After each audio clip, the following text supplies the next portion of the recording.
And here's something inspiring. A young Kwamashu social entrepreneur has been selected to be part of the Obama Leaders Program. 25-year-old Wandile Mthiyane is one of 15 South Africans selected from 21,000 applicants worldwide. Well, the Obama Foundation Leaders Africa Program will be meeting in Johannesburg this week actually. It supports emerging leaders through a one-year leadership development and civic engagement program. Mthiyane is the founder and CEO of Ubuntu Design Group. Well, he joins us from Durban now to talk about being selected for this program. Wandile, good morning, and thanks for your time, seeing as now you've just moved up in, in importance and, and things like that. So I first want to know, and it's probably my age and I don't know, what exactly is a social entrepreneur? What do you actually do? Thank you for having me. A social entrepreneur is a person who works with a business and to make an impact first and then a profit second. So it's sort of in between business and non-profits, where impact is the drive of the work that you're doing. Okay, so now you've been selected, and I understand that this program kicks off this week actually in Johannesburg. Do you know what you'll be expected to do, what the program actually entails? Yeah, it's a very exciting program. There's going to be plenary sessions where we're going to learn about how to become better leaders in our communities, how to be able to work with different individuals from different backgrounds and take our initiatives to the next level.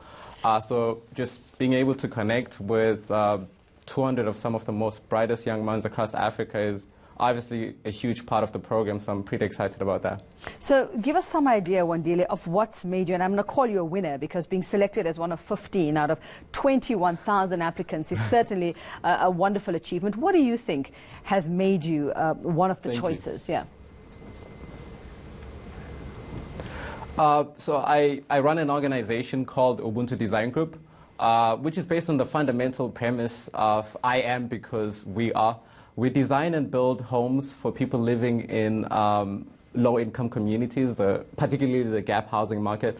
Because, coming up and growing up in Kwamashu and in different informal settlements, I realized that the core and center of, the problems within our communities was the lack of dignified housing. Because if you don't have a dignified place to call home, then you don't have a physical address to apply for a job. And then at the same time, your kids can't do homework. And so all these core issues that we face today are as a result of lack of dignified housing. So what we do is we design homes with commercial components so that families don't only have a dignified place to call home, but also have a way to financially sustain themselves. So tackling job creation and housing all at the same time. So I think that's the model that we've been working with. We've built a home for a family struggling with disability in Umbumbulu. They are running a daycare now. They've tripled their income. They've got 12 learners in their creche, which means 12 mothers can now go to work as they send their kids to school. So I think that's probably part of why I'm part of the program. That's wonderful. So it's one project that touches so many lives at the same time and has the possibility to expand and do more. Yes, no, definitely. So the idea is to scale our work. We work with organizations like ET Consult, where we source out impact investment and BE sort of credits from corporates and companies who are interested in helping develop low-income communities and making an impact in South Africa. So, Wandile, how are you hoping that being part of this program is going to help you be better and do more of what you're actually doing? Yeah, I think, for me, one of the mottos that I live by, Nelson Mandela says that so long as there's poverty, injustice, and gross inequality, no South African should be able to rest. So in that mantra, what we're trying to do is we're not trying to just help Mchali family, but we want to help all families within the gap housing market who don't afford a mortgage, but at the same time do not qualify for an RDP. And that's why we've created this affordable mortgage program through UbuntuDesignGroup.com.